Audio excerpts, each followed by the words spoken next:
Before we get started, I have a comment I'd like to read to you, and we thank you all for coming tonight and attending this meeting. It's fantastic to see so many members and taking an opportunity to take a part in the community business. Respectfully sharing of opinions and concerns is important to the governance of POA, Bella Vista POA. This meeting will be broadcast by public television. At last month's meeting, there was a problem with equipment. New equipment has been purchased and is in use tonight to ensure that there are no additional problems. During tonight's meeting, members of the POA will be given an opportunity to share their concerns and opinions. Comments will be limited to 3 minutes per person. We already have 20-some signed up to speak, so it will be limited to 3 minutes tonight. So be aware of that when you come up to speak. You must be a member of the POA in order to speak this evening. I would like to make it very clear that this meeting will be conducted in an orderly and respectful manner. We will patiently listen to each other's concerns. If anyone in attendance is unable to conduct themselves in an orderly, respectful manner, they will be directed to leave the meeting. Okay. At this time, we call the meeting to order. If you'll stand for the Pledge of Allegiance, please. I pledge allegiance to the flag of the United States of America and to the republic for which it stands, one nation, under God, indivisible, with liberty and justice for all.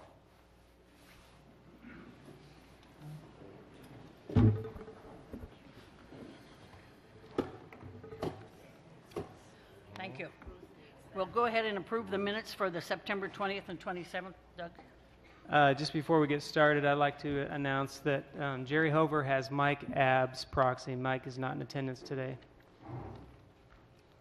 I'll entertain a motion to approve the September 20th, 2018 board work session meeting minutes. So move. Second. Any discussion? All in favor? I'll entertain a motion to approve the September 27, 2018 Board of Directors regular meeting minutes. So moved. Second. Any discussion? All in favor? Okay, with those out of the way, Dwayne, would you give us a financial report tonight, please?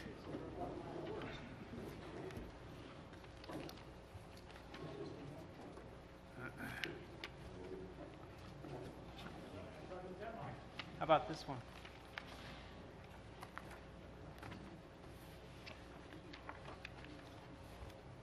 There we go. Okay, been a long day. This is the income statement September 2018 year to date. We'll start with the POA side. This is a snapshot of the gross profit compared to budget, $341,000 less. Past due collection is a positive in this number.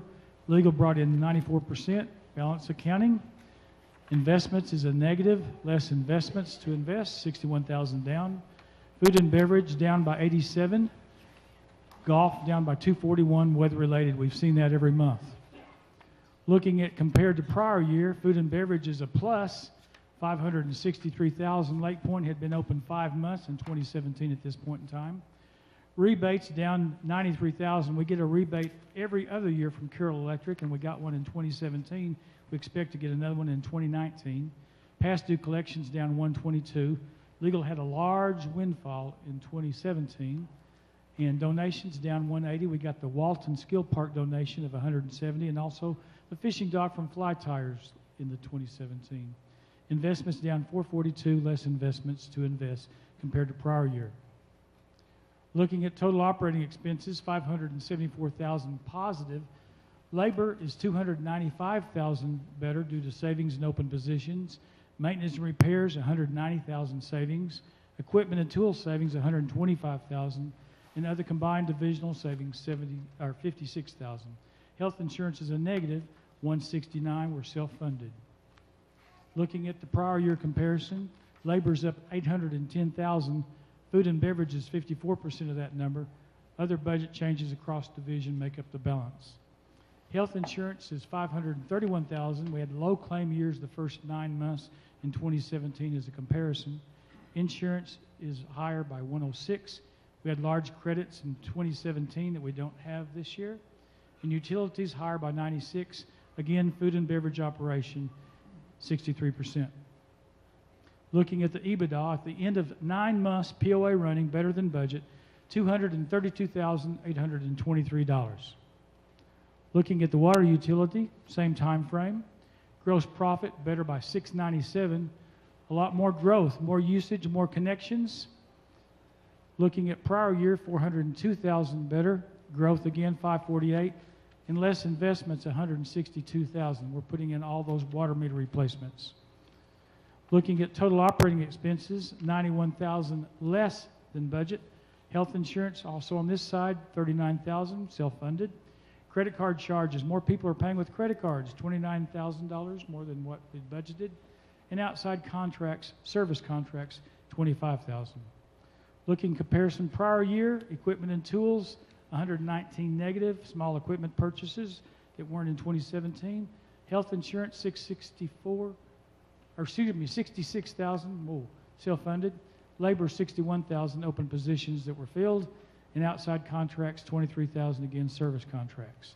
At the end of 9 months, the water utility is better than budget by $606,245. That concludes my report. Getting any questions?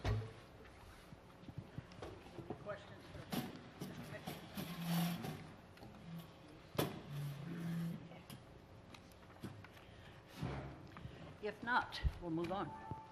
Last month, we had 9 individual residents who spoke or asked, had concerns or questions, and each of those were addressed last month and answered last month. So we're not going to go into those again tonight.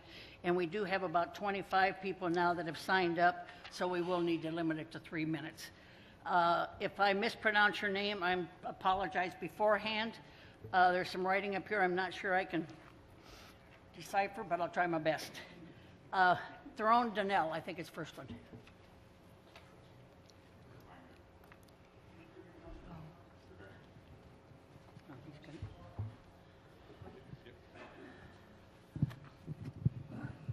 I'm Theron Donnell. I'm from Pomona neighborhood. I'm also one of the co-founders of Bella Vista Heritage. You need to move it up. Yeah, there you go. There you go. I'm also one of the co-founders of Bella Vista Heritage Group.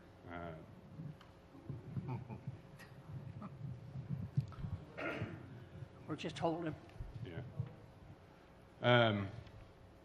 So last month, I asked the question about Mr. Brandenburg, and you all said that he didn't do anything wrong. Is that correct? We addressed that last month. We'd gone through the procedure and found that it was inappropriate. He did not do anything wrong. Okay, so why did he apologize? Because he, at this point, felt that it was necessary for some of the people that he apologized. Okay. Sometimes we apologize for people, other people as well. Okay. How long would you allow somebody to spend your money and take out loans without finding a different direction to go in?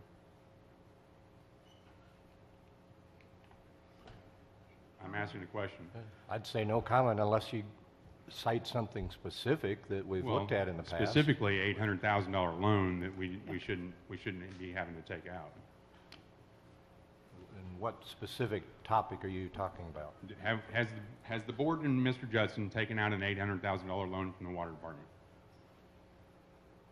Dwayne, why don't you answer that? I'm sorry? Dwayne's going to take care of that. Dwayne is our treasurer. Okay. I've got one over here too. We can stop my clock real quick. So. Here. Does this one work? I don't know if that one.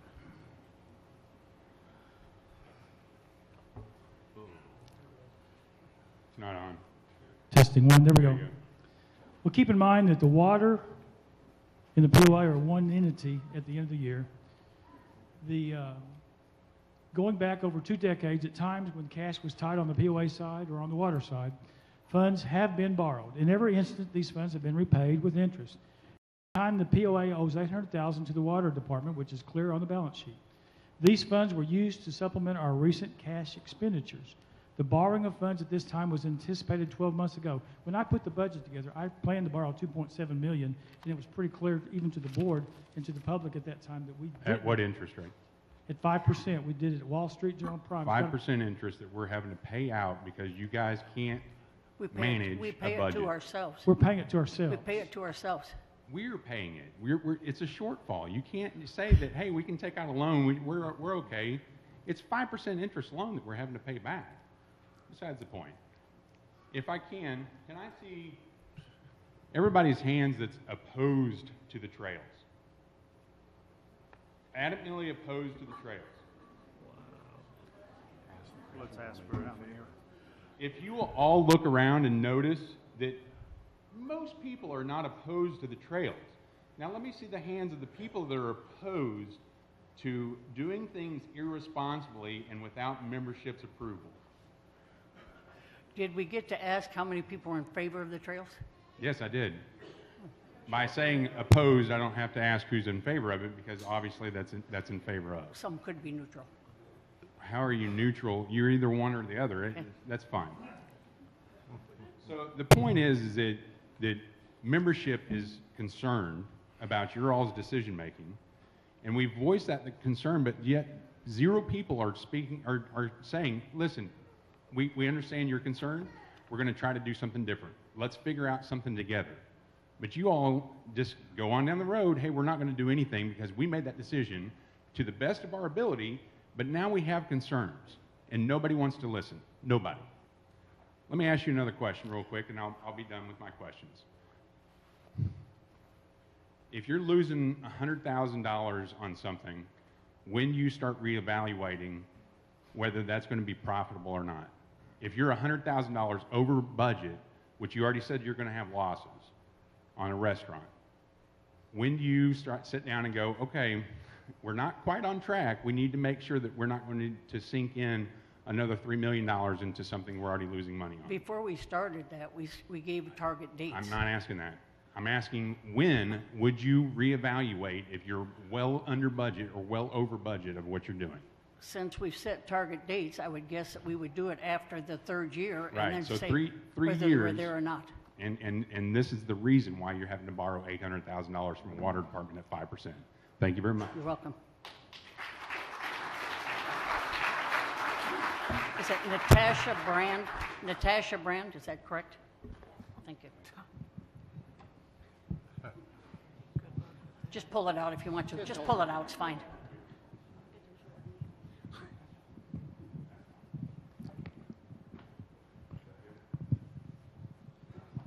Is that okay? Can you hear me okay?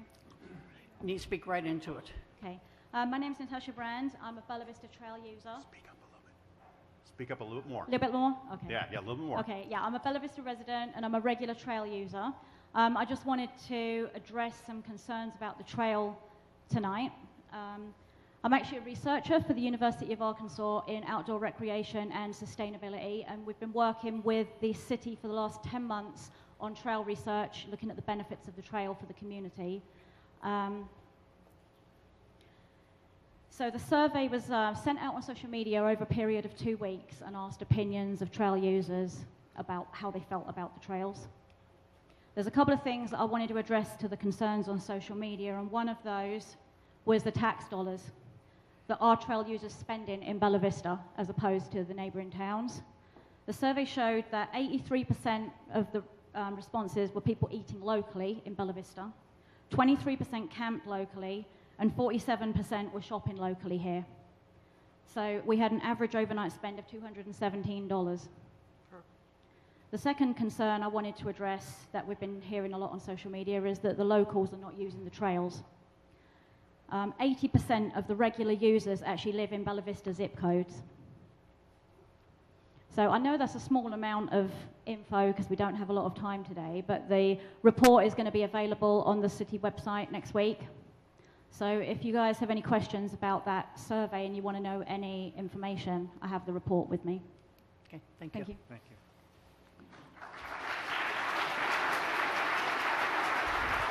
Tom Pyatt. Tom Pyatt.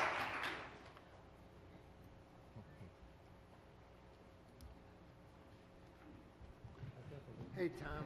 Just pull it out. Just pull it out. Just pull it out. All right, can you hear me now? Yeah. Thank you, Board, for giving this opportunity to all of us in the room. Pros and cons. I know I was up there once, so I know what it feels like to sit in front of this room. And it isn't easy, and their pay doesn't go up very much, so I personally appreciate it. I'm here tonight to just make a few comments that I hope are helpful to the board and to some of the others in the room. How many of you in this room have been in the village more than 5 years? Yeah, it looks like about half and half. The reason I ask about 5 years is I'm going to talk about trails a little bit. And the history of trails go way back. Some of you who have been here less than 5 years have heard some things, and some of the rest of us who have been here, I've been here 18 years, have heard a lot more and maybe have a little more history. What I just want to talk about, though, is the involvement here with the current construction that's going on and the back 40. Those two projects I was personally involved with because I was part of the Bella Vista Foundation, and we accepted a grant from the Walton Family Foundation to do a master plan. That was our contribution to what you're seeing today in trails. There was about 150 miles of trails that we used a contractor for almost a year to get to the public input on that. We had 2 meetings, one in the beginning and one at the end. We had a survey. We had involvement with public places. I guess my bottom line here is that everybody that wanted to at that point had something to say or a concern that they expressed. And I can tell you, we and our contractor listened to those. Now, I have to say at the same time, when we did this plan, everybody wanted trails, and I say everybody. There might have been a couple people that didn't, but the impetus was to get it done and not to decide whether we wanted to do it or not. I plead guilty in that regard because when we got enthused about it, we just felt like the trails were the thing to do. They'd already done trails at Blowing Springs. They'd done Loch Lomond. They'd done Tanyard Creek. People on surveys were saying, we want trails closer to our homes. So that was our goal. The plan had some issues with it. Some of those issues came out of the public forums that we had. We had workshops where people could get to the maps and look at places. This was a plan that was done with kind of, I'll call it a 20,000-foot look. Until you got to the engineering on the ground, you couldn't really resolve some of the issues about not in my backyard or concerns about being close to the homes and so forth. Can you wrap it up, Tom? Pardon? Can you wrap it up? Okay. So I just wanted to share that with you. It was a 20-year plan for all 150 miles, which was a long time. In 5 years, we've accomplished, I say we, the Trailblazers, with money from external sources, have accomplished almost 60% of that, counting what's being built now. So, yeah. However, I have to say, on the maintenance side, Tom? you probably have about 10 cents a month coming out of your own pocket in the POA for the maintenance. Thank you, Board. Randy Ham?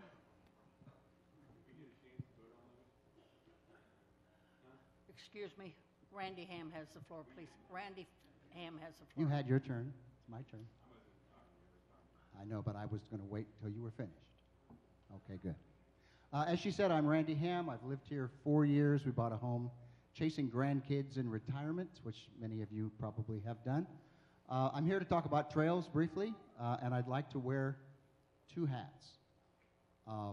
First hat is my volunteer hat. I'm the chairman of the group that maintains Tanyard Creek. It's all volunteers, all retirees. During good weather months, we're out there once a week and doing projects, picking up trash. And we all understand that Tanyard Creek is one of the places where the public is not discouraged from coming. It's one of the open parts of Bella Vista. Nobody checks your ID card or your membership card. And I can speak for our volunteers and that our attitude is we welcome visitors. We hope that some of those visitors might move here someday. We think that Tanyard Creek is one of the most beautiful things we have to offer, and we're proud of it. and we work hard and put our sweat in to keep it nice. My second hat is as an individual. I have walked every inch of the back 40 and Blowing Springs and the trails above Bella Vista Lake, which I understand are not in Bella Vista. Multiple times, hundreds of miles. I had a heart attack about 2 years ago, and they taught me after that exercise is medicine. And so that's where I get my medicine. I'm out there 4 or 5 times a week. Love the fact that the most beautiful parts of our community, which are virtually inaccessible to us until somebody builds a trail, are accessible.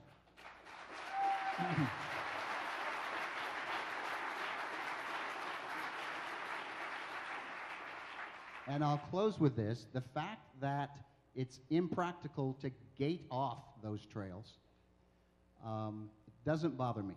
I've seen people there from all over the country. They're all polite. No one has run me over with a bicycle. They're great, and I'm glad we have them, and I don't know the legalities and the ins and outs of whether we should have voted on them. That I don't know. I hope maybe the board will address that sometime.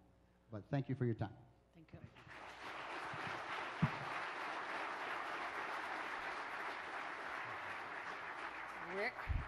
Rick McInnes, is that correct? That's correct. Thank you. Hi, folks. Rick McInnes. I live in Highlands in the Rothbury subdivision and spent some time talking with Judson over the years. I would like to address a few things that have already been addressed in the past, but what about the liability issues we as a POA open ourselves up to by having outsiders, in fact, anybody coming in and using these trails? This is America, and we all know that you're guilty for my negligence. So if I get on the trails and damage myself because the turn was too tight or wasn't marked properly, and I decide that I want the money that Bella Vista has, what do we have in the way of liability insurance to cover that? Second thing, I'm a boat owner, a kayak owner. I have to put a sticker on my boat, and yeah, I have to pay the fees to go on out there and use the lakes, and I enjoy all that. Why can't we have stickers on bicycles so that people have to come on in, register their bicycles, pay a yearly fee just like I do with my boat, and then get on our trails? And I know that there's some law enforcement issues, who's going to find them if they're out there without their sticker and stuff, but those are issues that I think we could address. I understand there's a big mountain biking event coming in December, I think, and they're promoting that ferociously, and they're thanking our mayor, Christie, for opening up Bella Vista for the biking event when I think he has nothing to do with it. I think it more has to do with we, the POA, allowing people to come in and use our bike trails.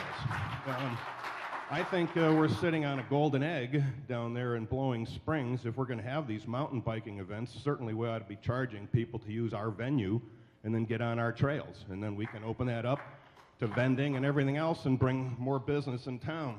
The other thing I have a real problem with is, because I'm really a cheap guy, is that I pay my POA dues religiously to use POA facilities. I don't like other people coming into our town using facilities that are POA properties without paying.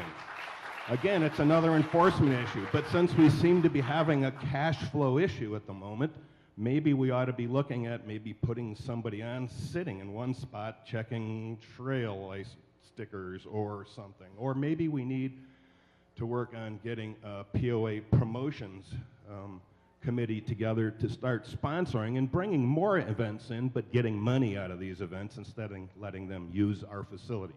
Thank you very much. Thank you. I'll just, I'll respond to the liability issue there. The trail usage falls under what's called the Arkansas Recreational Use Statute, which absolves us of liability as long as we don't charge fees to use the trails. So,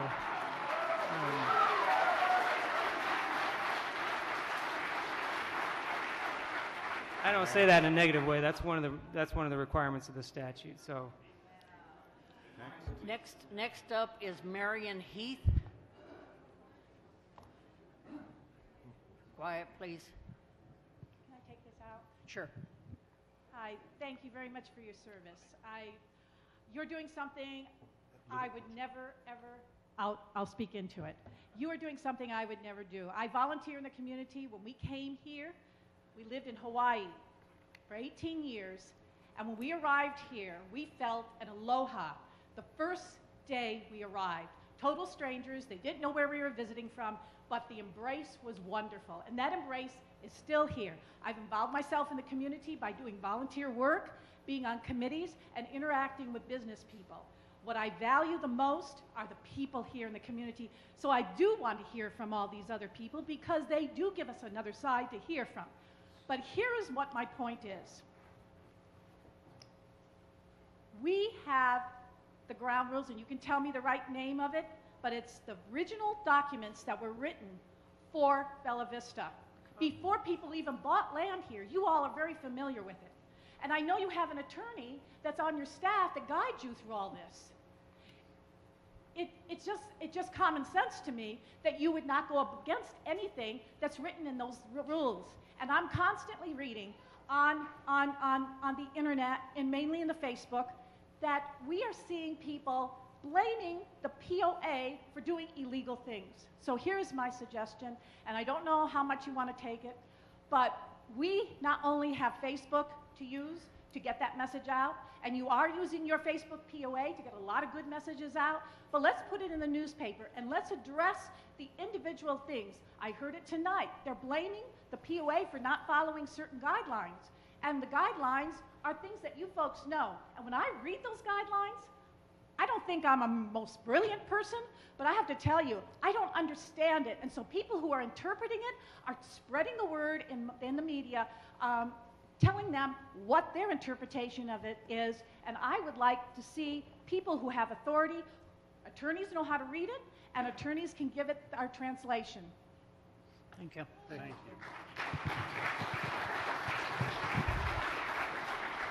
Thank you. Next up is Charles Leffler, please. He's going to pass. Okay. Robert Stock, would that be correct? Oh.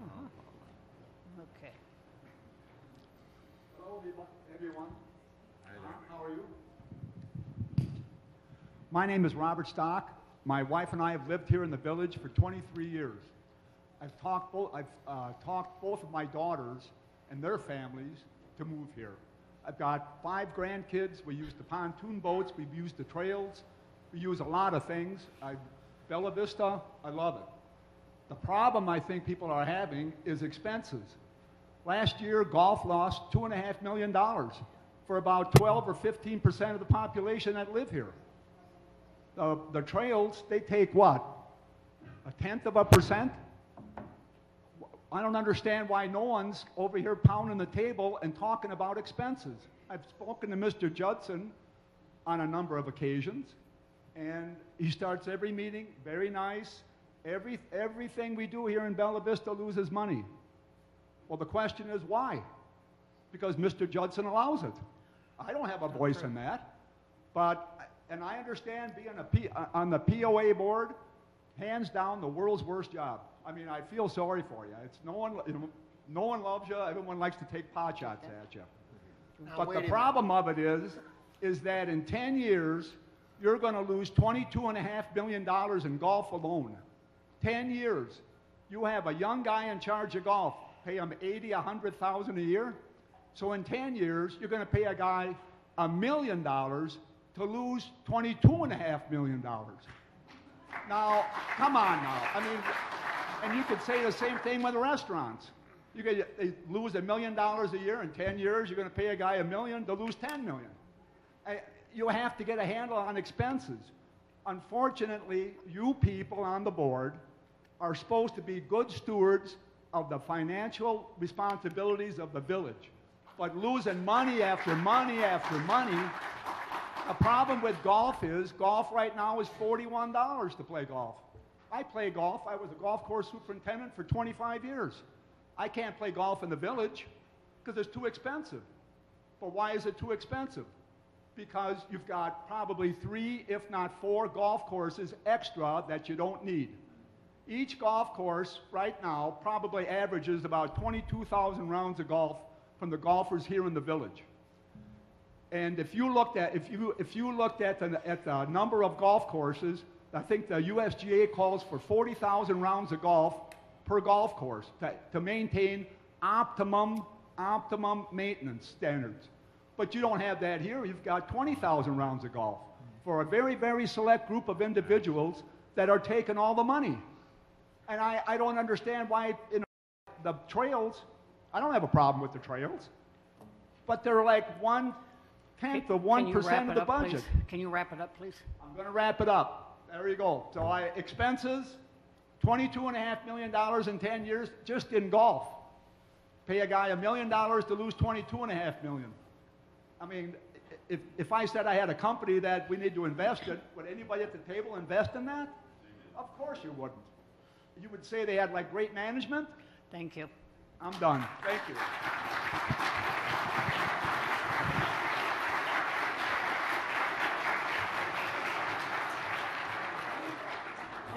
This next one, I apologize before I start because I have no idea what the name is. I think it's DUKNS.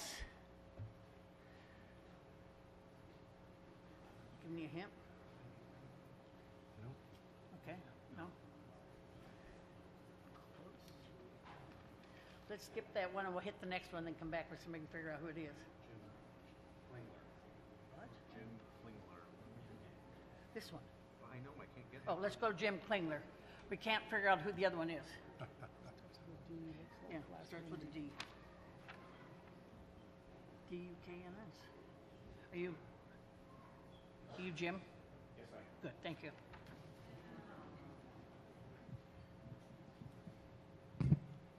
My name is Jim Klinger, and my wife and I moved here in September. So we're new residents. However, we are returning residents. We lived here in 2005 and 2006, and after that, we left for careers and came back to the area as a place to retire. And we did so because we came back and saw what it had become, and one of the primary drivers for both of us were the trails. And what we have found on the trails here in Bella Vista are truly some of the best designed and maintained trails that I've ridden. I've ridden all over the country, and I've ridden in Europe. And these are absolutely fabulous trails and should be something that everyone who gets a chance to and can get out and enjoy, because these are something that are a real gem for the city. And I think it is something that we are having a voice being heard around the country right now by a lot of folks coming to the area that would come here to see the trails. I've come across folks from Washington, Texas, Virginia on the trails as I've been out riding. And we're out there probably 4 to 5 days a week, both of us. My wife primarily hikes and I bike. So I want to just kind of give a thumbs up to the trails and to everything that's being done in Bella Vista, and I think what it's doing to enhance its image around the country. So thank you. Thank you.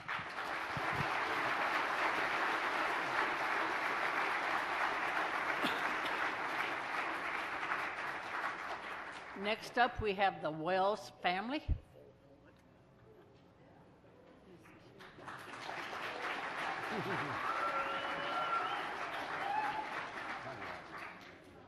Good job. Hello, everyone. My name is Wes Wells. I'm here with my beautiful wife, Melissa, Tegan, and Trayton. And we're originally here from Montana. We were going to come here just for school. I'm a nurse anesthetist at Mercy Rogers. She's an occupational therapist at a pediatric clinic downtown Rogers as well. We were going to come down here, do school, head back home, but we fell absolutely head over heels in love with Northwest Arkansas. Bella Vista is wonderful. We all agree that the trails are awesome, correct? But something that I've seen on social media is there's concern about relationship to where it is with houses. Well, we bought our house on Blowing Springs, and we have a trail in our backyard. We loved it so much, we bought a lot to the left and a lot to the right of us. So we have 3 lots with trails through it. And I want to say we have never once had any negative outcomes from this. It's been wonderful. We've never had strangers on our land, never felt unsafe with my children outside playing. it's been wonderful. I mean, it's a blessing to my children, to my wife. I have spent 535 hours on my bike this year. Yeah. I'll just steal it from him real quick. As a mother, I just will add, because I know a lot of people have children or grandchildren, but it's brought our family closer together because we get home and the kids put their bike stuff on. They don't turn the TV on. They don't grab a gaming system. Do we own a gaming system? No. Do we watch TV very much, ever? No. What do we do together, guys? Bike. Bike. So I just encourage everybody to be on the trail. It's a lifetime fitness, and we're getting to build that for our children. They're getting to have a skill that they can have a lifetime of fitness and responsibility. They trail work. So not only for this younger generation, a lot of them do spend a lot of hours on TV. I'm not going to pull the statistics out there, but gaming, TV time is huge. And this generation is getting lazy, I'll say that. But the small population of kids that are getting active, we can get them out there. NICA requires 10 hours of service. For those of you that don't know, NICA is a high school competition, and they are a biking team. And so they get out there and they have to do 10 hours of trail work, every single child on the team. And so they're learning to get out there and work and wield a shovel and build self-esteem. Thank you. Thank you.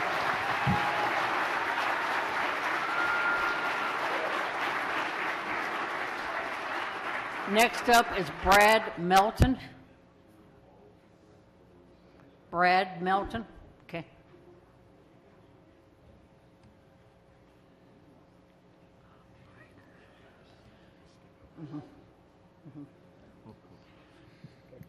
Thank you. My name is Brad Melton, and like my Roger, I'm also a 23-year resident from Bella Vista, so congratulations to you too. Yeah, hey, that's almost a quarter of a century that we have been Bella Vista residents. Oh my gosh, yeah. Yeah, so while I'm excited, almost a quarter of a century, right, I want to apologize. I want to apologize to you, the board, and to my fellow POA members that I'm a little ashamed to say this is my very first board meeting I've ever attended. We appreciate that. And I hope going forward that just not myself, and I commit I'm going to be much more involved in the board meetings, in all things Bella Vista from now on. But I would hope a lot of my fellow members would commit to that as well. We always see such a great turnout like we do. And I also want to thank you, board. I think that's at the top of my mind right now. You all have a very difficult job, and being here like Roger, almost a quarter of a century, you hear a lot of things. You're up against a lot of different opinions, and it's difficult to please everyone. And I appreciate your dedication to that, and all those who came before you throughout the years. Thank you for that. I'm a trail lover. I'm a volunteer helping out with the trails. I get to get out and maintain a lot of this beautiful gift that we've been given, and it is truly a gift. And I thank everyone involved in making those decisions to give us these trails. I understand the concerns that many have, though, as well, of how decisions might be made. And I think a lot of that, I think nearly all of that has to do with the miscommunication, misunderstanding. I have full faith that nothing has been done illegally by the board. I know a lot of people involved in these decisions, and by golly, they don't go running around doing willy-nilly stuff. And I appreciate y'all that for the tough work that y'all do. And I just want to say for a lot of my peers, a lot of my fellow members who have been concerned of things like, it just seems like they don't agree with a lot of decisions been made over the years, or there's money being lost in a lot of our facilities, whether it's golf or new restaurants and such. I just want to thank you all again, and I think a lot of my peers who have those type of concerns should finally stand up and say, thank you for getting it right. Thank you for bringing these trails that cost us less than less than 1/10 of a percentage of the entire budget it's costing to maintain these trails going forward, and it's almost a complete net gain. We're bringing value into this community, And we're not just enjoying it, but there is a tremendous money-making opportunity. And I would wager it's far beyond any other type of benefit that we ever get here in Bella Vista. So thank you for getting it right. I appreciate you all. Thank you.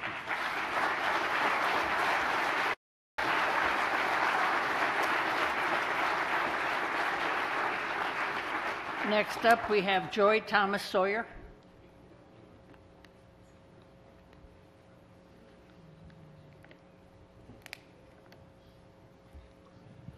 Well, I have a couple of questions going back to the money.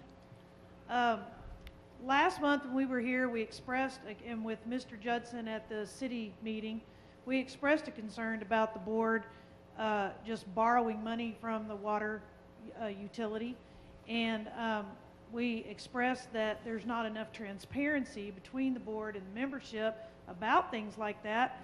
And yet, we had a meeting last month and nobody mentioned it, and it just shows up on the budget. So I think that that's interesting because, again, it's just no transparency.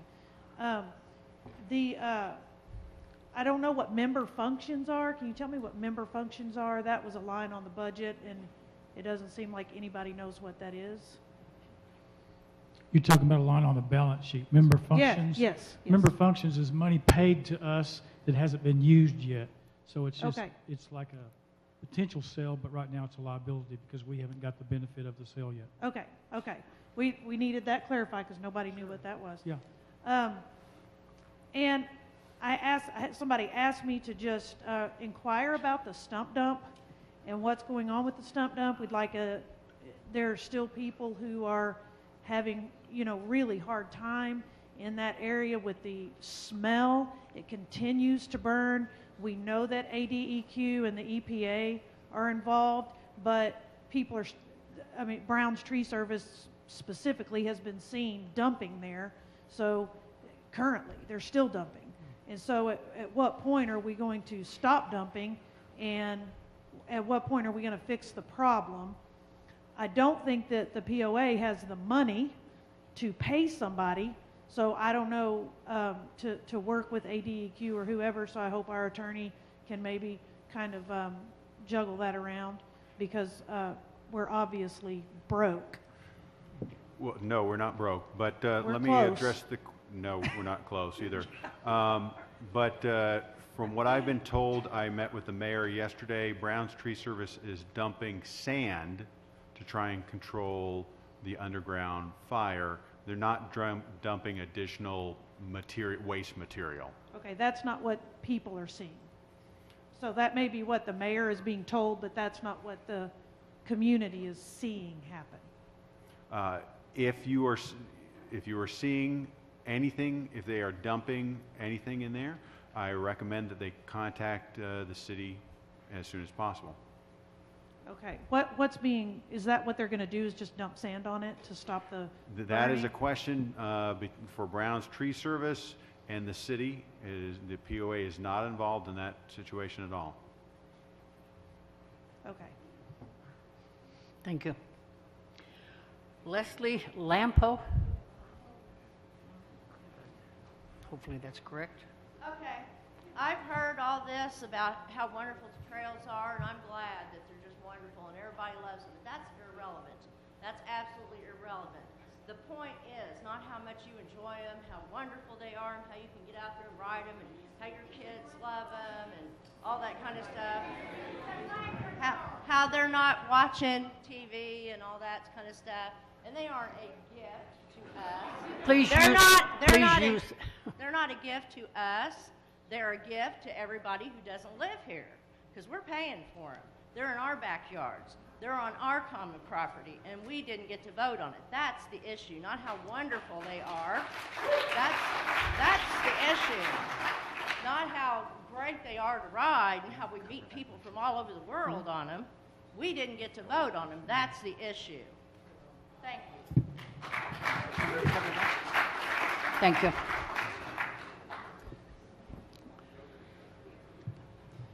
We talked about at last month's meeting that, it was brought up that there was no vote, and I read from the declaration that, there was no dedication or transfer to the city, so that a vote wasn't required under the declaration. Excuse me.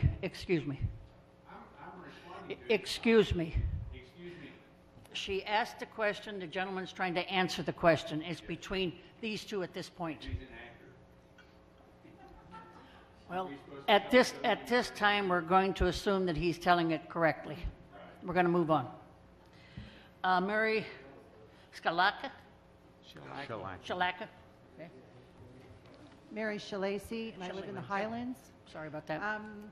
I was here last month as well, and I asked Ms. Hatcher to clarify the declarations, and I did receive a response.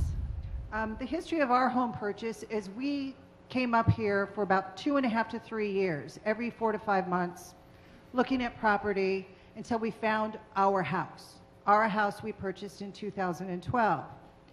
In your response to me in October 1st, Ms. Hatcher, you referenced a resort destination experience. In all those years of looking for property here, and then purchasing our property in 2012, the words resort destination experience were never said until last year. However, before we purchased our property, we received our governing documents.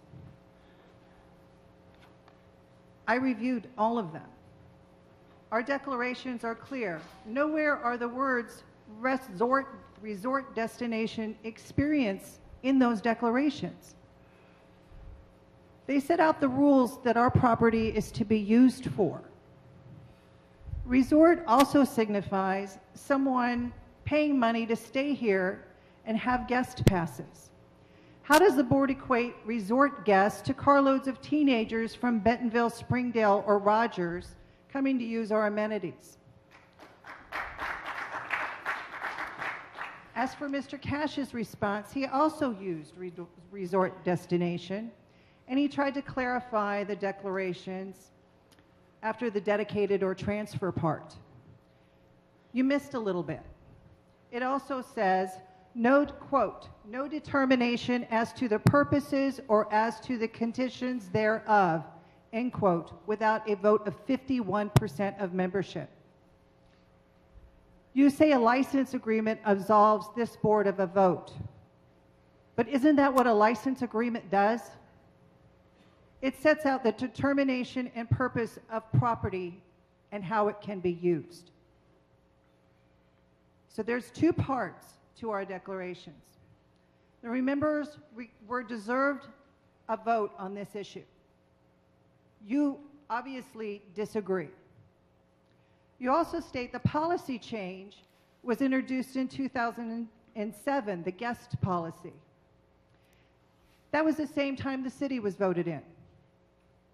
And it allowed the Bella Vista POA to act as a member and sponsor regular guests. How does any member of the public that wants to use our member amenities be defined as a regular guest? Can you wrap this up, please? Absolutely. All of this tonight, all of these people here, and all of this contention has been caused by this board. You have torn our community apart. Thank you. We have people. Can we wrap this, please? I will. You're considerably over your time. Today, total strangers called me I'm going old, to have to ask dumbass, you to allow us to have the next person up. and that we were not, and he wanted to vote us out. Jim Dinwiddie, would you stand? Would you come up, please?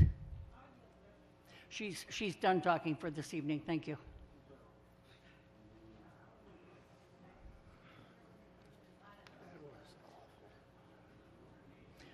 Jim, you have the floor at this time. Thank you. My name is Jim Dinwiddie. We're longtime residents of Bella Vista. I'm here to offer a suggestion on a way to make our trail system revenue neutral. My dad taught me that never complain about a problem unless you've got a couple potential solutions. So I'm not a biker. I wish I was. I wish I would have started it much younger in my life.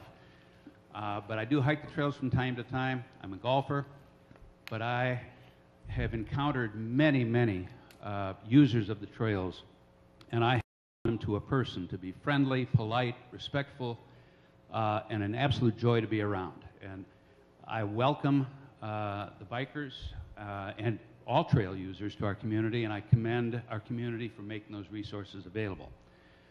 I do feel if we haven't already, we should look into potential ways to making the trails revenue neutral for us and for the city, because at this point in time, as I understand it, we are to pay the annual our share of the annual maintenance and upkeep costs of the trails, about $35,000 to our budget and $35,000 to the city, as I understand it. And I do not favor trying to enforce or administer user fees for the trails. I think it's unfeasible, and frankly, I don't think it's wise. But one of the things I've not heard us talk about is how we might encourage voluntary contributions or donations to the trail system. And thank you.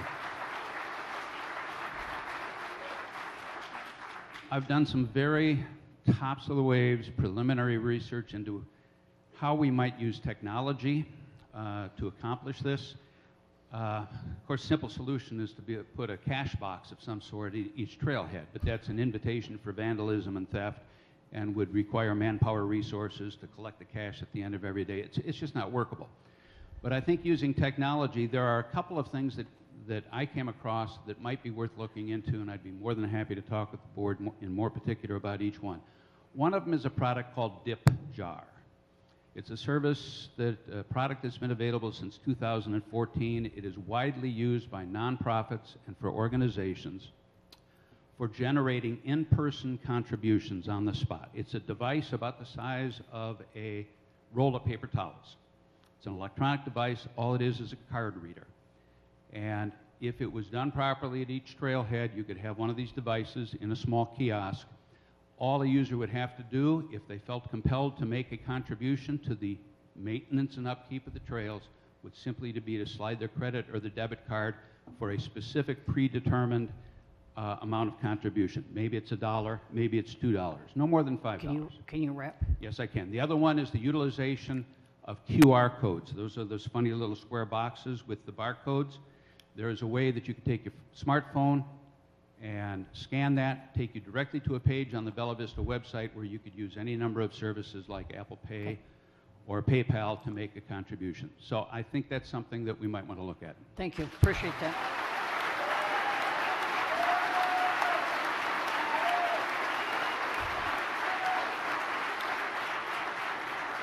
Next up, I have a Jenny Burkebridge. Jenny Burkebridge. Oh, I'm sorry. I'm sorry. I did not see you. Good evening. My name is Jenny Burbidge. You're pretty close. I'm a Bella Vista resident. Right into the mic, if you would, please. Is that better? Yes. All right. My name is Jenny Burbidge. I am a Bella Vista resident, a POA member, and I live on 14 Holloway Drive. And first, I'd like to thank the board for their dedication and service to our community. The effort and the time you sacrifice does not go unnoticed. The improvements in the last 2 years to our facilities, playgrounds, golf courses, they represent your commitment to the growth of local businesses and the quality of life for our residents. With the increased criticism of the board, I'm here to tell you that there are people in our community that truly appreciate everything you do and that support the board, and I'm not the only one. Now to get into a few of the specifics, and I'll do my best to keep these brief. We touched a little bit at the last meeting on using the POA-owned lots for votes. And it's my opinion that the POA-owned lots should not be used in efforts to meet a quorum. And please correct me. We're going to discuss that later this evening. Perfect. Please correct me if I misunderstood the discussion from the last meeting, but reaching a quorum was not a problem in the last vote. And the idea to use the lots as votes was an effort to ensure that the cost of a second election would not be necessary if a quorum was not met. I completely respect the budgetary conscience, but given the vote numbers have not been an issue historically, and that there's a small probability that a 50-50 vote could sway the vote, as alluded to in the last meeting, which you guys can expand on later, I strongly suggest that the board not use the POA-owned lots as votes. In agreement with Ms. Singleton's comments last meeting, the perception of this decision is something to carefully consider. Next, touching on the assessment increase, I can confidently say I'll be voting yes for the assessment increase. The material, and I want to compliment the materials that you have produced and the outreach you guys done to illustrate how the assessment dollars will be used for our village. And it's really exciting to me personally, and I would hope that it would enthuse the community. The maintenance and renovations of our existing facilities, along with the new innovative programs, are key to our growth and will increase the POA fee base.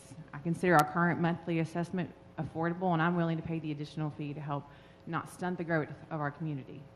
And lastly, to touch on the trails being open to the public, I'd like to share a perspective of trails that will hopefully shed a different light on their use. The trails that are being built are not small internal loops for a singular neighborhood. These trails are regional paths that connect a bigger community of Northwest Arkansas. Trails are an essential piece in the hierarchy of transportation infrastructure within a community. And with the heavy traffic arteries splitting the middle of our town, these secondary and tertiary paths offer an alternative to help alleviate this congested condition. Okay. Trails. Can we wrap, please? Yep, almost done. Trails, being part of the city's infrastructure, should be open to the public. I believe, and I have seen how trails benefit our community, our children, our mental health, our economic growth, our property values, and I'm a strong supporter of the trails continuing to grow in Bella Vista. And thank you again for your service. Thank you.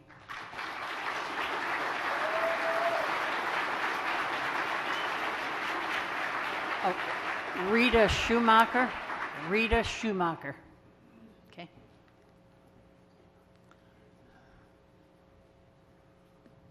So, I'm new to Bella Vista. We've owned a lot for about 10 years, but We can't hear you. I'm sorry. I'm new to Bella Vista. We've owned a lot for about 10 years, but we just moved here about a year ago, and we just happened to come to, I guess, one of your first really rambunctious meetings. So with that being said, I do have a few things that I would like to understand better. Number one is the voting of your lots. And I know you guys postponed it last month, with not being able to reach an agreement. And I really urge you guys, you board members, to reach an agreement, because until you do, everything else is in limbo. Because we're going to issue that. We'll address that issue tonight. I know you've already said that, but what I'm saying is, please come to an agreement. Okay. The other thing is I want to say is your improvements that you've done are really nice, but at what expense? I mean, we should do a little bit of an improvement, not drain everything. And the biggest concern I had was about the $800,000 that was put on the books. And my biggest problem with that is that last month we were well into September, and Mr. Judson said that by the end of the year he was going to borrow against the water. And I feel that at that time he already knew he had borrowed again from the water, and if he would have been more transparent on that, I think that would have stopped a lot of heartache. Just that little word, I've already borrowed $800,000. That would have been stopped so much ill will towards you, I guess, for lack of better understanding.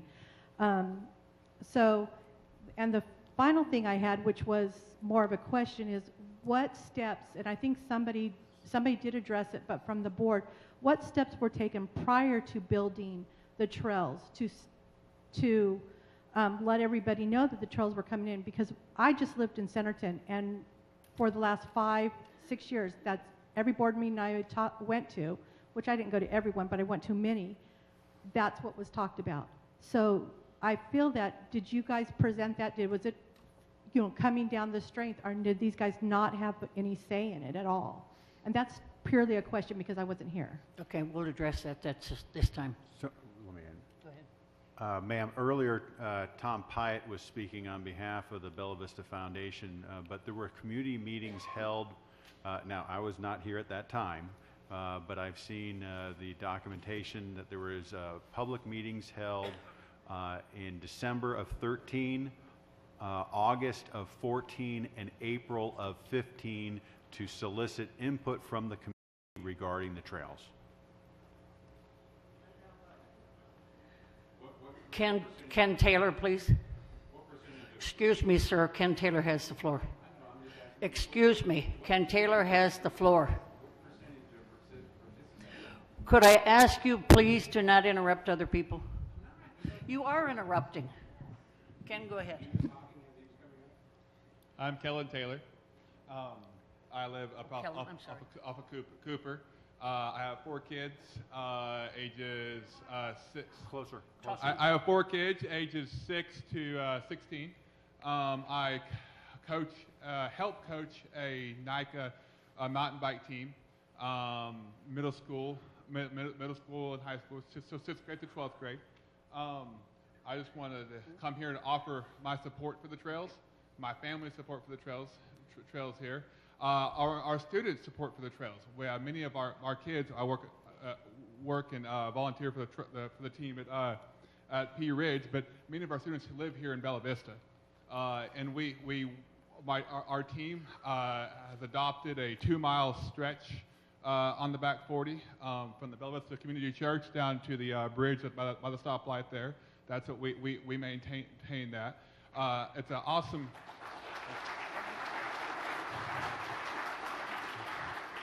It's a great experience for those kids to get out there and enjoy the trails and then give back and help maintain them. So I just want to offer support for that. Again, as we were saying earlier, the idea of having all these beautiful spots in Bella Vista is communal property, and having us be able to access it to these trails, whether hiking or biking, is just a wonderful opportunity for us. Thank you. We Thank appreciate you. that.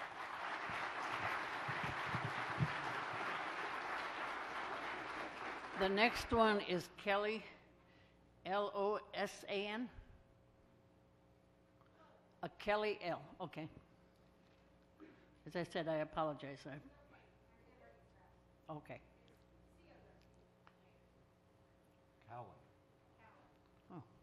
Okay, I wasn't really coming prepared. Right into it.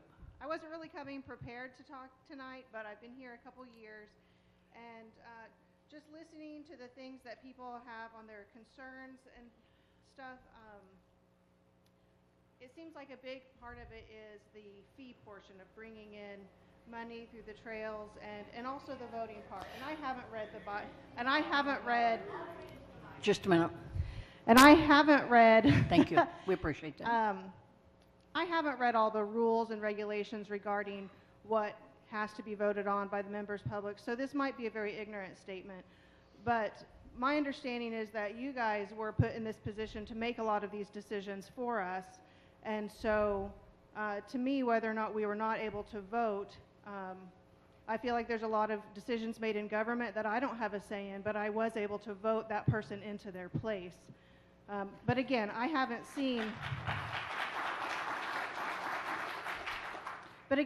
read the rules and regulations.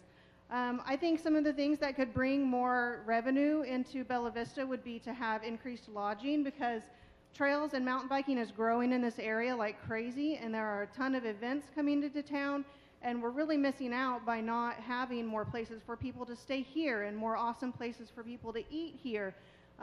I will admit I haven't made it out to the Lakeview restaurant. It takes me 20 minutes to get there, but you know what? It takes me 20 minutes to get into Bentonville too. So it's really a change of idea of using the things that are local here, and I would like to get more people to do that. Additionally, someone had commented on a bunch of kiddos coming and riding out here. Well, you know, a lot of the kids that ride on the teams in Bentonville live in Bella Vista. This is their school district, and so they are also able to use them. And then the last thing I wanted to say is people were saying about they pay their membership fees and they want to be the ones to use them. Well, I have my picture ID card, but I would be hard pressed to find a resource here that I don't still have to pay an additional fee for. So we're not losing money. The trails are open and it's awesome. It brings people here and people are able to connect that way. And that's all I have to say. Thank you.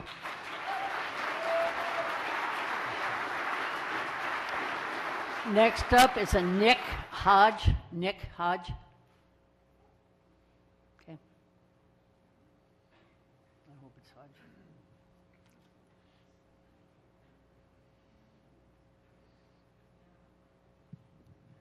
Good evening, everybody. My name is Nick Hodge. Been a Bella Vista resident for 13 years. So I just wanted to talk to a use case of the trails that we haven't really heard a lot tonight. And that would be just the stickiness of Bella Vista. So somebody who's lived here as long as I have kind of saw Bentonville explode with recreation, amenities, just easy, accessible things. Bella Vista kind of was lagging a little bit. So about 3 years ago, my wife and I were looking to buy our forever home, and we just couldn't find the place to live. We're like, Bentonville, we gotta go to Bentonville. And then all of a sudden, these trails come, and now we're stuck. We can't leave. So we bought our forever home on Fulbourn Lane. We'll be here forever, hopefully. So thank you for the support of the trails. Another use case, that guy over there with the white hair, my dad. We got him to move up here from Texas. Good job. Yep. And now, sorry, I hate this many people. It's hard for me. But my kids can ride their bikes to his house. And just the most amazing thing for this community where we don't have accessible sidewalks, it's hard to get around. They can safely ride to his house on the trails. So it's a good thing for our family, and we appreciate it. So that's it. Thank you.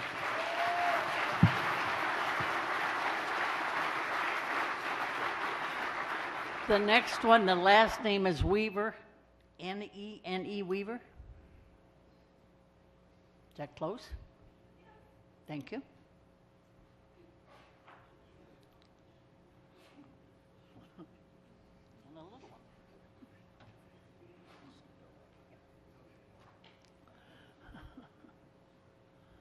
I'm going to have my husband speak because I'm too nervous. Okay. Hi, my name is Guy Weaver. We are the Weaver family. We live in Bentonville. We lived here in Bella Vista 5 years ago. We own 2 lots here only because of the trails. Thank you. Right? And that's the reason we bought the lots. And we are going to build our forever home on the trails because our kids are able to share that. I'll take over now. And so our point is wherever our lives take us, we will come back to Bella Vista because it's really special. And there's no one we've ridden all over the nation and there's nowhere like it. And we're really proud of the trails. We were proud of Tanyard Creek when we had friends and relatives visit. We were proud of Blowing Springs. And now we're proud of these trails that we have right now. There's nowhere like it, and I love the direction that Arkansas is going towards. The state of Arkansas state parks, Siloam Springs, Fayetteville, Fort Smith, Bentonville, and now Bella Vista. We all have world-class trails that are so special. We, in the community, not only that, we maintain them. We volunteer to maintain them. We volunteer to help each other on the trails. Recently, we did have that great national race here. One of the pro riders wrote this great commentary that said, there was nowhere like it. Bentonville and Bella Vista, people were helping him. People were friendly. And that's the community that's very special that we love and that will always bring us back. Thank you. Thank you. Thank you.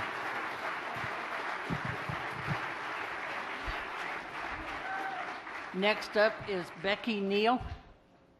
Becky Neal. Okay.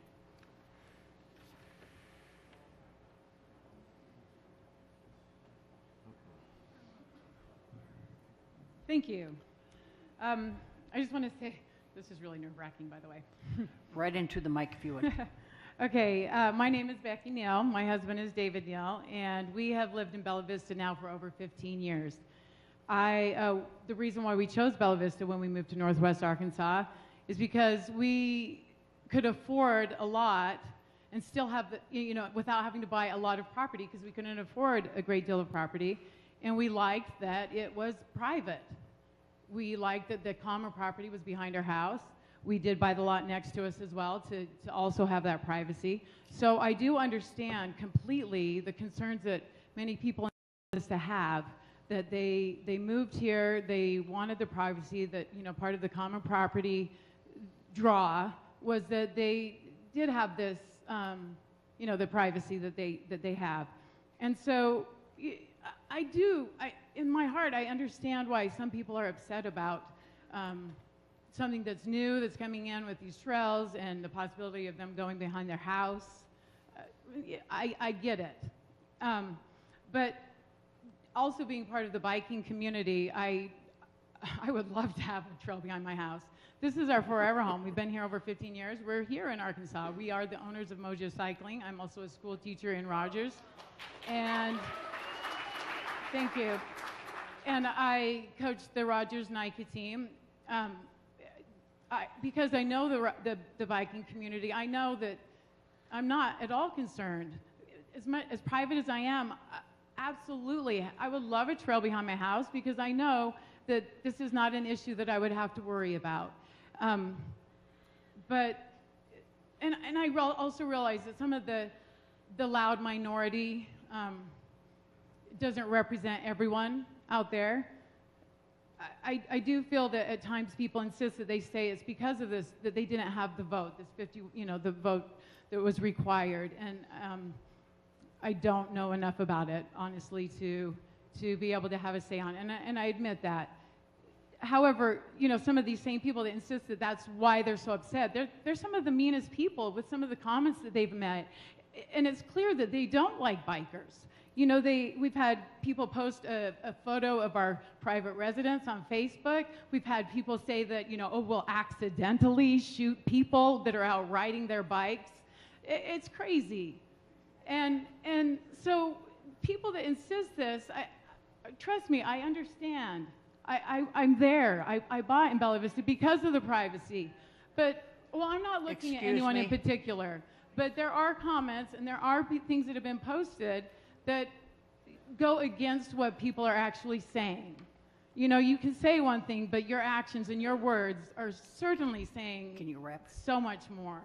Okay. So Can you wrap it? Yes, I will wrap it up. Of course, I'm in favor of the trails. I love it. I really like the suggestion of a donation box. What a great idea. Let's bring in some revenue, more revenue to Bella Vista. Thank you. Thank you.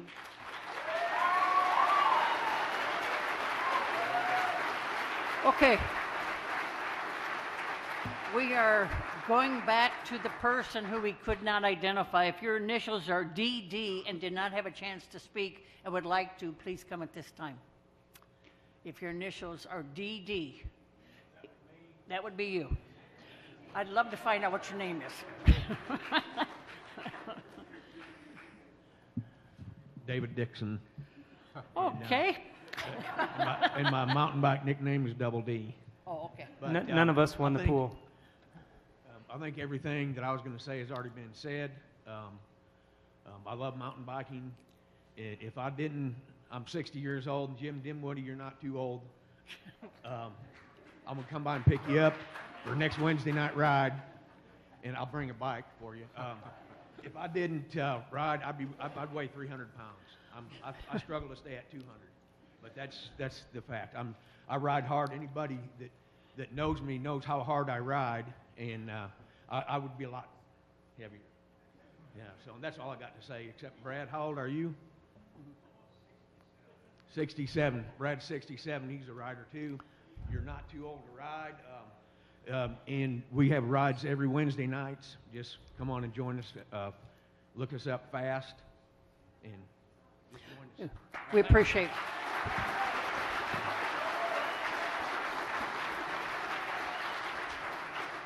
At this time, we took care of the 25 people who had signed up, and we're going to go ahead and close open forum at this time and move into reports from the advisory committees. First one is Lakes. Do we have a representative from Lakes? If not, would you take it for us, Jerry, please? Be sure you speak right into the mic. Okay, I will report for the Lakes Committee since I'm one of the Board of Directors liaison to the committee. Matt Champlain. Right into the mic, please. Pardon? Louder. Okay. Push it to you. Yeah. Okay, Matt Champlain called the meeting to order at 2 p.m. There was determined to be a quorum. The minutes of the meetings will be final after they are approved. At this point in time, they're not approved. And part of the report was from Rick Eccles, in which he distributed a table of corresponding graphs of the Lake Ranger contact data and boat hours. Those will also be posted when they are finally approved. The number of lake rangers this past summer, we've had 7 rangers during the summertime. That's May through September. In the edge months, October through April, there are 5 rangers that are working, and then there are 3 during the winter months. The Windsor Lake drawdown will begin on November 7th. Okay, it will continue until about March 1st. We all have to recognize, though, that Windsor can refill many times depending upon weather conditions. So we're going to try and keep it down the best that we can. They will continue to do the monthly lake and stream monitoring, and the water quality data will be presented in December. Other maintenance items were completed during the time. And under new business, further discussion was over the wake boats. And the committee has recommended that we study that another year, simply because there's only a handful of wake boats at the present time using the lakes, and we cannot find any resource damages that have occurred due to them. So we want to study that a little bit further, and we've improved some monitoring methods to make sure what we're seeing. The next Lakes JAC committee meeting will be December 12th at 2 p.m. Thank you, Jerry. Recreation, do we have a representative from Recreation? Gary. I have not seen Jason. Maybe Susan's going to. My name's Gary Griffin with the Recreation Committee. I'm going to cover a few things that we covered in our last meeting, which was on 10/8. We do amenity reports for just about everything except lakes, except golf, and except the trails. So we have about 14 different things that we cover on a monthly basis.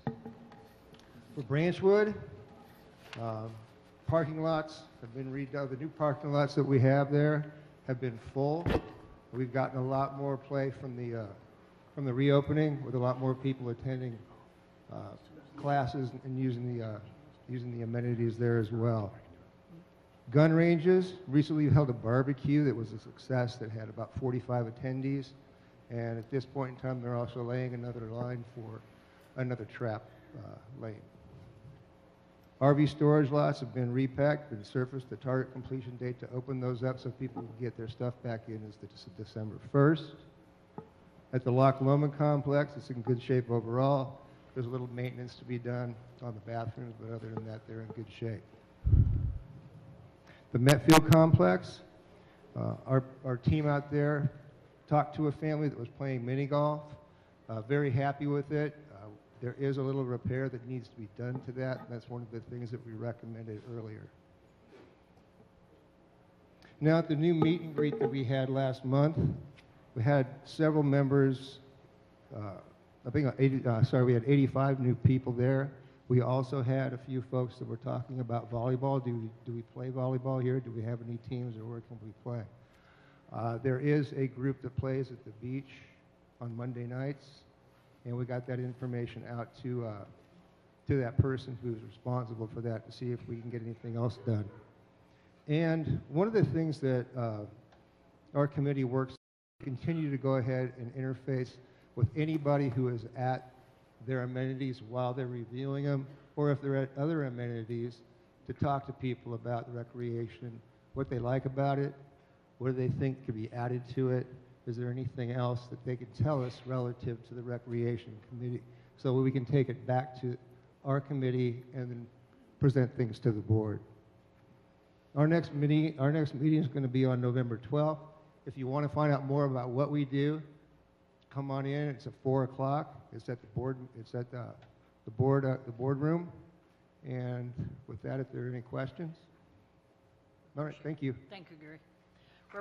Representative from the Golf Committee. There he is.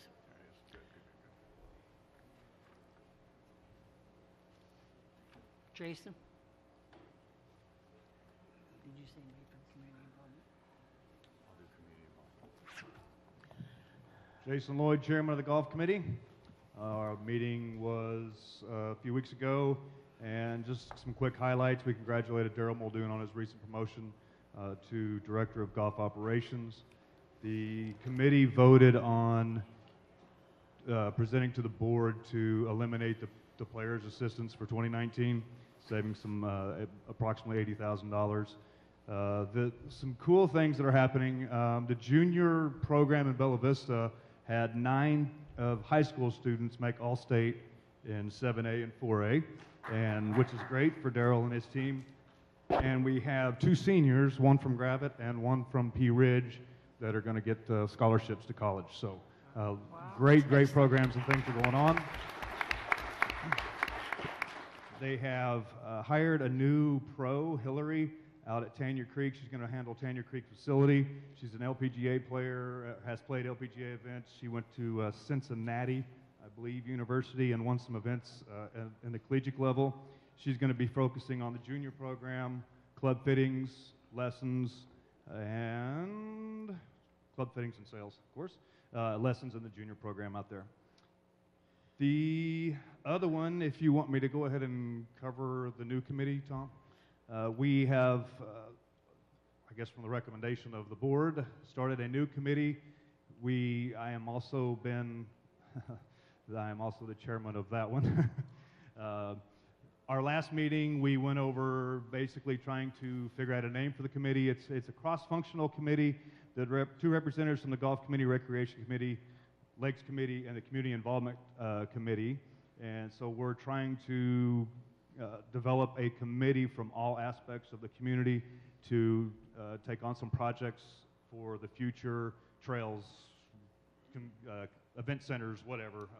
Just some different opportunities to help the board as each individual committee does, but it's a cross-functional. So our next meeting on that one, that particular committee is going to be in November 29th, where we're going to get the name, the mission statement completed, and start talking about our first projects that we're going to take on. So that's about it. The next golf committee is November 14th. We are changing times to in the morning at 8:30 due to the winter, and it's at the Bella Vista Country Club boardroom. So anybody come, got any questions? Thank you. Leah, on the master calendar, I saw that it was still listed as 4 o'clock. In November, it changes to 8:30. 8:30, yes. Mm-hmm. Okay, thank you. Community involvement. There he is. I always have a nice crowd when I talk. Thank you. I'm Dylan Shaddix, and I'm the co-secretary of the Community Involvement Committee. And our main discussion in the October meeting, which was 3 weeks ago, was about the coat drive that the POA Community Involvement Committee is doing starting November 1st, and it will go through November 30th. So our drop-off locations will be such as all the POA recreational shops, the golf shops, Java Dudes, Allen's, Harps, and the Arvest locations, and there's some other ones, but those will be listed on the POA website very soon. And I advertised it, or I shared it on Facebook yesterday, I believe. And I went by Allen's yesterday, and a lady donated 28 coats already before the event even started. Good. We had 217 coats last year, so that's a good start.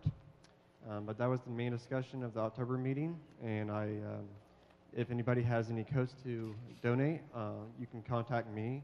If you don't want to go to those locations, my number is 479-721-1766, and I'll personally come meet you to get those coats.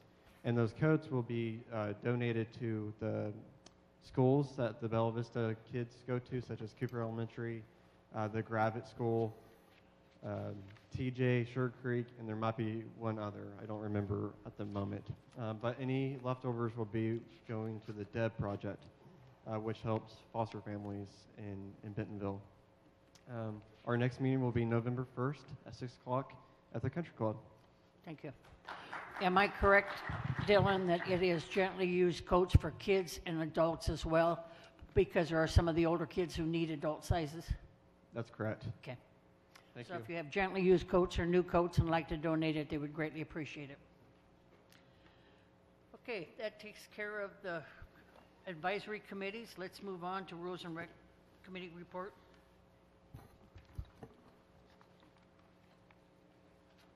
Your old business. Let me get you old business.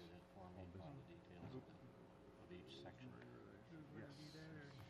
That's what I've got next. Yeah, you're right. You're right. Give me a second. If we got something else, we can switch. No. I messed up. Okay. Let's talk about that when we go over policies. Okay, we're going to talk about that as we go over policies. Yeah. Let's go ahead and move on to the dependent cards then. Under dependent cards, at the last regular board meeting, the issue regarding the limiting of the number of guests for a dependent card holder was tabled and sent to the Rules and Regulations Committee. The Rules and Regulations Committee met on October 4th and recommended this issue should remain under observation and consideration for another year before any action is taken. The Lakes Committee was informed on October 17th of this recommendation, and they wanted to make sure that for the 2019 budget that we ensure that the higher number of lake rangers is incorporated into the budget. That was their recommendation. Okay, any questions on that? If not, we'll move into the wake boats concern.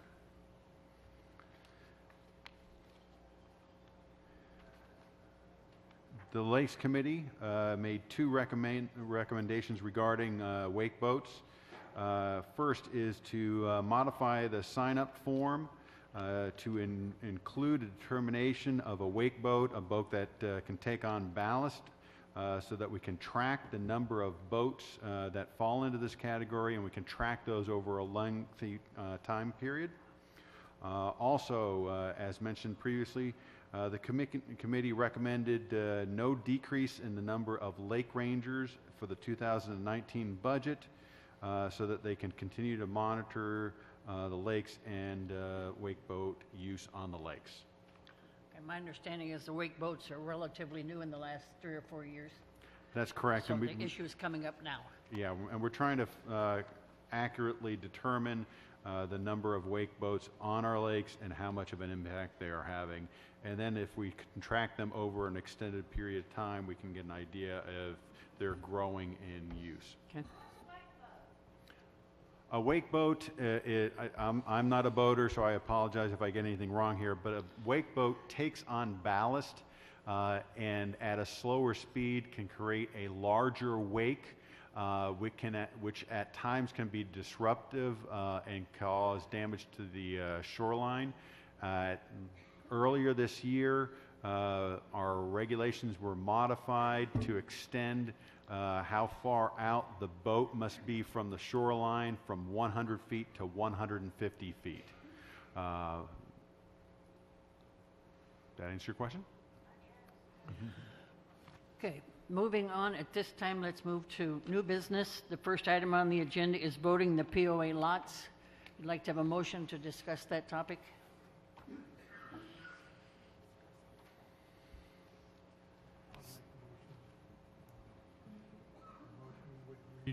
Excuse me, I'll make the motion.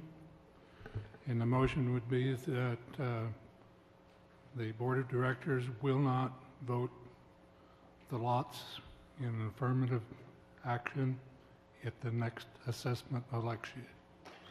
Do we have a second? Do we have a second? Second. Okay, discussion, please.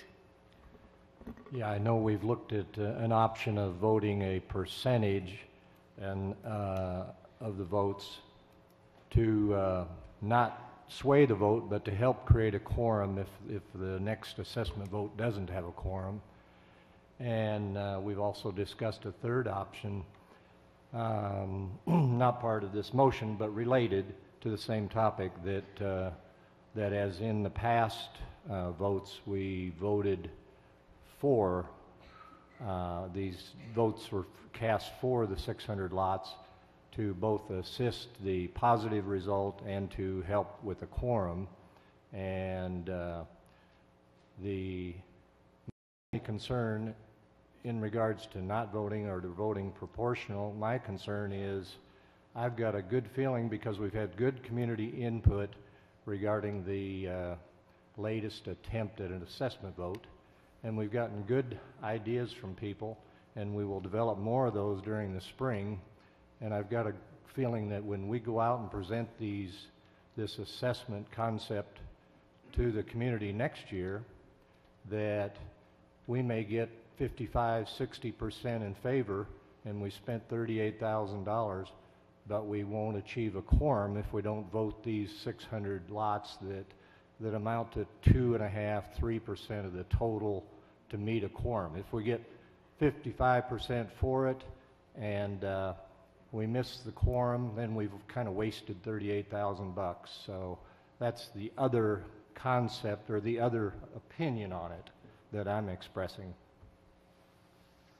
Other discussion or concerns? My concern is with the statement of what Jerry said. As I heard him, I thought he was saying that we would not vote in favor of these lots, in favor of the assessment, rather than not voting the lots at all. And I think the option number one doesn't have anything to do with the direction of the vote, but simply the fact that we would not vote the lots either way. That was my understanding, that your proposal was we do not vote the lots at all. Is that correct? So you'll have to amend your motion, Jerry. In order to make it clear to everyone, the motion would be that we would not vote the lots at the next election for the assessment. Thank you. Is there a second for that? Second. Okay. Discussion as, go ahead. I need to clarify a little bit more. My personal feeling is that the assessment is needed. Okay, if we miss, I see people shaking their heads no and everything else. Okay, it's very obvious that we cannot continue to provide the services that we've been providing the last couple of years on the current amount of dollars that are available. Okay, the last assessment was 2001. Okay, things have changed an awful lot in that amount of time. So we do need the assessment, or the amount of facilities, the maintenance levels and so on are going to deteriorate, or we have to raise fees in order to make up for it. We don't want to raise fees. We want to actually, if we can, even reduce or eliminate. But we have to have some kind of balance some way or another. And I believe that as a person, we need that assessment. I don't like not voting in the lots because we may miss that quorum. But I think it's what we're hearing from the majority of people. And I'm not just saying the loudest negative detractors. We're hearing it from other places and so on, just to this time not vote the lots. And so therefore I make the motion to do so. And to continue the discussion, one other problem with that is we will have a turnover of board members 3 or 4 new board members elected next May, and I really don't think it's plausible for this board to dictate something to the next board if this assessment vote doesn't happen during this term of this board. So perhaps your motion could be amended to say this board if it happens prior to May. I hate to tie down the next board because we'll have a pretty good turnover. Excuse me, please. Excuse me. Any other comments? Every board, though, takes on, I don't want to call it baggage, but I will call it baggage, from the previous board, so speaking to. I began several years ago pushing for a vote of the board in favor of an assessment increase. The rationale that I gave at that point in time was that we would not be approving going forward with an assessment vote if we didn't think that was in the best interest of the community. And I still think that makes sense. However, I agree with what Jerry said. That is that we have heard from the community, and the community has said, do not vote those lots. I also think that that's not a good decision because if we don't make quorum, it's going to cost us $38,000. And a number of people this evening spoke about fiscal responsibility. And I don't know how wise that is to not vote the lots according to the percentage of votes that are cast by the community. So I think we're damned if we do and we're damned if we don't. I think that the community has spoken, and yet at the same time, I think that the community hasn't given full thought to what they are asking us to do. I don't think the community has given us full thought that they want to spend an additional $38,000 if the quorum is not met. However, excuse me, please. However, let me please speak. We have closed open forum. Go ahead. I think that the vote to not cast the lot, to cast a vote on the lots, is laid perfectly on the feet and on the arms of the people who are telling us not to vote. And so, if you're willing to take that risk, I would say go ahead with it. But you need to know that that is your vote. That is your position. And what you're asking us to do is assent to your decision. I don't like it, but I'll do it. Okay. Do we have Well, you might other also, comments, please? You might also add to that, Pat, that if we don't meet quorum on the first vote, that within 90 days we can revisit, put the exact same. At the cost of another $38,000. And plus, the quorum is cut in half. Yes. At that point. Yes. So right. most likely we would meet quorum.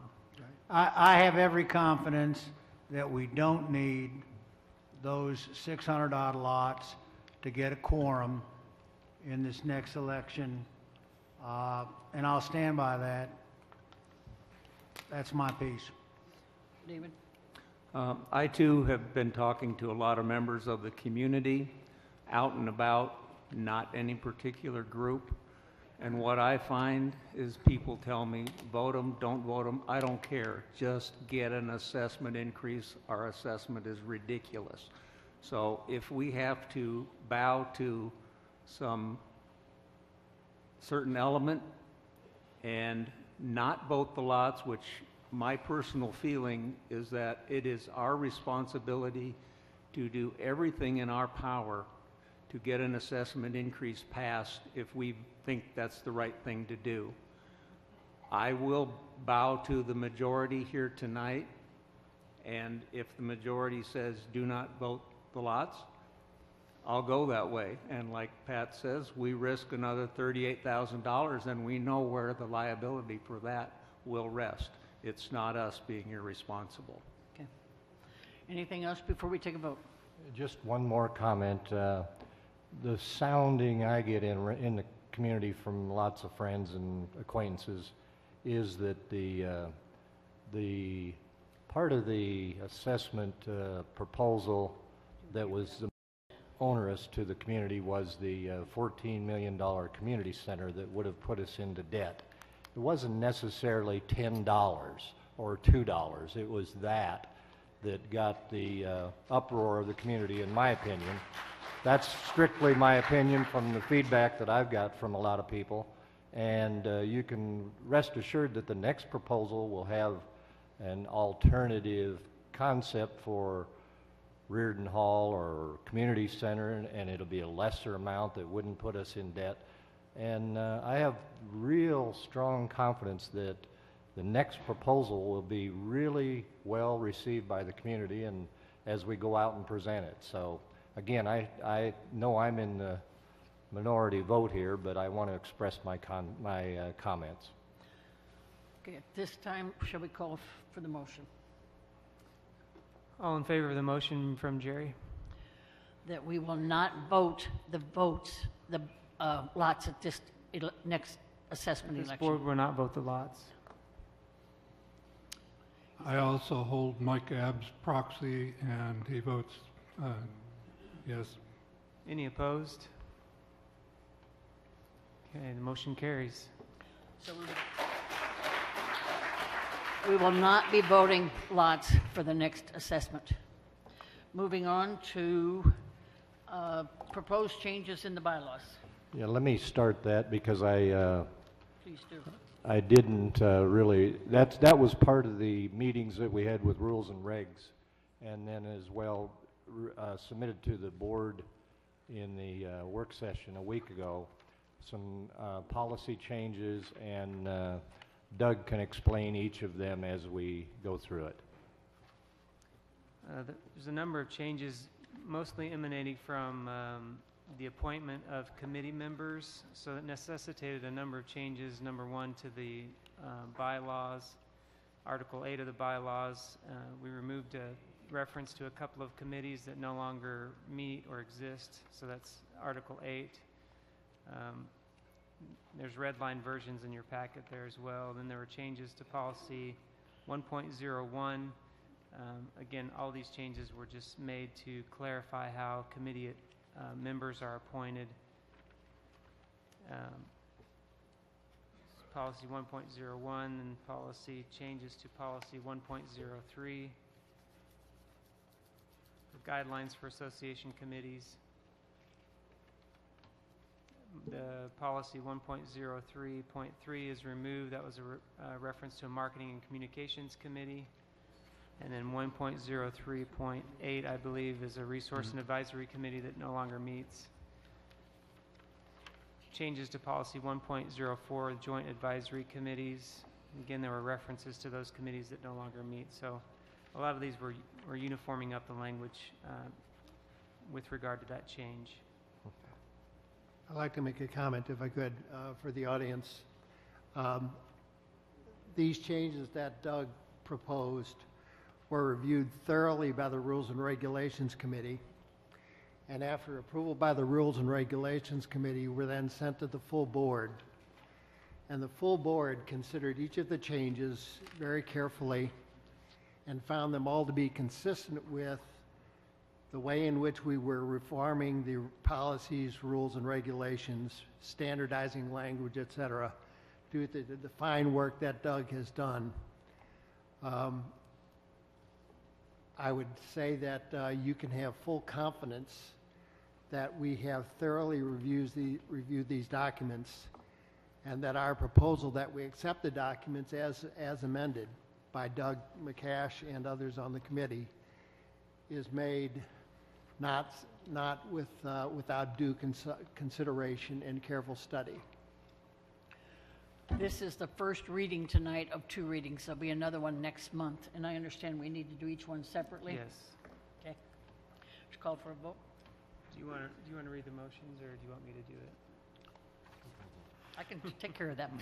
I make a motion to approve the changes to bylaws Article 8. This is the first of 2 required readings. Second. Any discussion on that one? As we said, we've talked about all these, and they're in your packet. All those in favor? Okay. I make a motion to approve the changes to policy 1.01, and this is also the first of 2 readings required. Second? Okay. Discussion? Call for a vote. All in favor? And Mike is not voting, is this correct? Okay. Yeah, so on all these, Mike is abstaining. Abstaining on all these. And David Brandenburg seconded that motion. Yeah. Next motion. I make a motion to approve the changes to policy 1.03. It is also the first of 2 required readings. So move. Second? Second. Okay. Discussion? If not, I call for a vote. All in favor? I make a motion to eliminate policy 1.03.3. This is also the first of 2 required readings.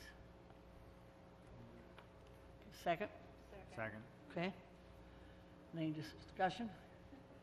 If not, please accept and vote. All in favor?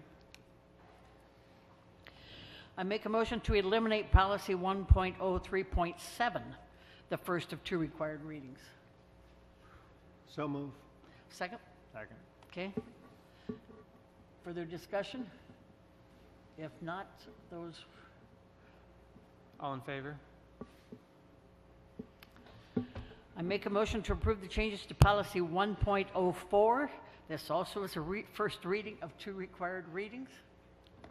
So move. Second? Second, okay. Any discussion? If not, that's also in your packet. All in favor? I make a motion to approve the change of policy to 1.05. This is the first of 2 required readings. Motion. Second? David first? Yes. Whatever. And David second. Discussion? If not, call for a vote. All in favor? And the final one, I make a motion to approve the changes to policy 8.03. This is also first of 2 required readings. Motion? Second? Jerry and David. And a discussion? All in favor? Thank you. Wanted to make a further comment that all of these changes are available on the POA's website in the governance section. There's a red line version available, so if you do not have a copy, you can go to the website and see that. Okay, next item on the agenda is new golf rounds report for September. In your packet, at last month's meeting, it was requested that we draw out a few items regarding the new rounds report, and the new rounds report is now available on our website. But a number of things that were noticed is that total rounds compared to 2017 are down by 8,700 rounds. Part of this is due to the harsh winter and the extended closure of Scottsdale. But even with the reopening of Scottsdale, overall rounds decreased in September by 1,070. Non-member rounds are up for the year by 2,057. At the end of August, the increase in rounds was 1,625. So in September alone, you saw a 425 round increase. Also of note is that Brittany's total rounds are down. They're at 4,985 compared to 6,149 for at this time this year. And total tournament rounds, member and non-member rounds, have increased over prior year by 228. Okay, any questions on the golf report? Tom, could you, it's my understanding that the data that we have about the counting the number of Microphone, rounds. please. Oh, I'm sorry. That the data we have concerning the number of rounds became more accurate when the new system was installed. This new software system, is that correct? Is that That's- a correct assumption? Not just the new software system, but also the coding that we put through in 2016 made it more accurate. Okay. And to that effect, I was wondering if you could ask Daryl to give us comparative statistics instead of prior year to include any information that we can get with regard to 2016 that he has confidence in. And the reason for that is simply to see what get a look at trends. We don't have a tremendous, I personally do not have a tremendous amount of confidence in the 16 Okay. round information. Enough said. Revenue, I do, because it's audited Enough said. information, but Enough rounds, I said. don't. Okay, that's fine. Okay, thank you. Any other comments? If not, before we take announcements tonight, I would like to thank each and every one of you for coming out tonight and cooperating and your patience you've had with us. It's been much appreciated by the board, and we thank you. The announcements, the GM meeting will be held Thursday, November 1st. In November and December, we move everything back up a week because of the holidays, so it doesn't fall right on Christmas and Thanksgiving. The date has changed to November 1st at 9 o'clock. This is a closed session. The board work session is the community budget presentation is the 8th of November at 6 o'clock here in Reardon Hall. So next month it will be here in Reardon Hall, the work session. And it's on the budget. So if you're interested in the budget, please come out and view it with us. Remember the change of date and location. The regular board meeting will be held Tuesday, November 15th at 6:30. At this time, it's also a change of date. At this time, we're planning on the country club, but we'll see from here. The GM meeting for December will be the December 6th, and the work session will be the 19th at 9 o'clock, and that's the boardroom at the country club. Those are open date, or those are open meetings, and that is also a change of date.